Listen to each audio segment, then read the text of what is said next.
آج سب سے امپورٹنٹ جو ہے نا وہ یہ خط ہے جو کہ سوہا نے لکھا ہے، اور سوہا نے ہاسپٹل کے بیڈ سے لکھا ہے، اور سوہا اور ان کا ہاسپٹل کہاں ہے؟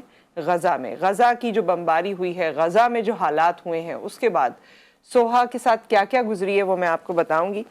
سوہا کے خط کو شروع کرنے سے پہلے میں آپ کو بیک گراؤنڈ دے دوں کہ ان کی اپنے شوہر محمد سے ملاقات 2019 سے پہلے ہوئی۔ 2019 میں دونوں کی محبت کی شادی ہوئی، دونوں یونیورسٹی میں ساتھ تھے، اور کچھ اسٹرگل کے بعد 4 سال بعد ان کی اولاد ہوئی جس کا نام انہوں نے احمد رکھا۔ سوہا جب یہ لیٹر لکھ رہی ہیں تو نہ محمد ان کی زندگی میں ہے اور نہ احمد ان کی زندگی میں ہے، جو محض چند مہینوں کا تھا۔ سوہا نے اپنے خط کی تحریر کا آغاز کچھ اس طرح سے کیا ہے کہ میں یہ غزہ کے ایک ہسپتال کے بیڈ سے لکھ رہی ہوں۔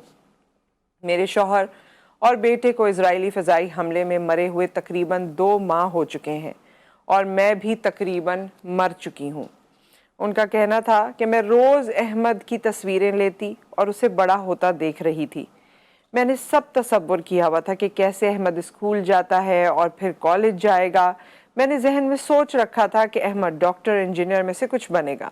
میں نے اسے اپنی سوچوں میں کسی کا شوہر اور باپ بنتے دیکھا تھا۔ میں نے اپنے خوبصورت بیٹے کا مستقبل تصور کر رکھا تھا۔ سوہا پھر آگے لکھتی ہیں کہ پھر 7 اکتوبر کو جنگ چھڑ گئی اور ہماری زندگی ہی الٹ پلٹ گئی، جس کے بعد میں نے اپنے خاندان سمیت بہن بھائیوں کی فیملی کے لیے فکر مند ہو گئی۔ آگے لکھتی ہیں کہ جن مردوں کو میں نہیں جانتی تھی انہوں نے مجھے ملبے کے نیچے سے نکالا۔ میں اس وقت زور سے چیخ رہی تھی کہ میرے بچے کو بچاؤ۔ میں ان سے رو کر التجا کر رہی تھی۔ مجھے یقین نہیں آ رہا تھا احمد کچھ منٹوں پہلے میرے ساتھ ہی موجود تھا۔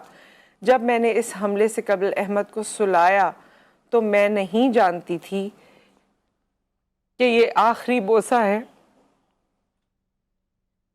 جو میں اسے دے رہی ہوں۔ سوہا کے مطابق محمد میرے شوہر میرے لیے بہت کچھ تھے، اب وہ جا چکے ہیں، لیکن زندگی بھر وہ میرے لیے عزیز رہیں گے۔ اسرائیل نے مجھے میرے بچے سے محروم کر دیا اور اسے بغیر کسی تصور کے مار ڈالا۔ میں اس ڈراؤنے خواب سے بیدار ہونا چاہتی ہوں۔ معذرت کے ساتھ یہ ریلیٹیبل ہے، ہم سبھی لوگ اس کو جب دیکھتے ہیں سنتے ہیں تو بہت تکلیف ہوتی ہے۔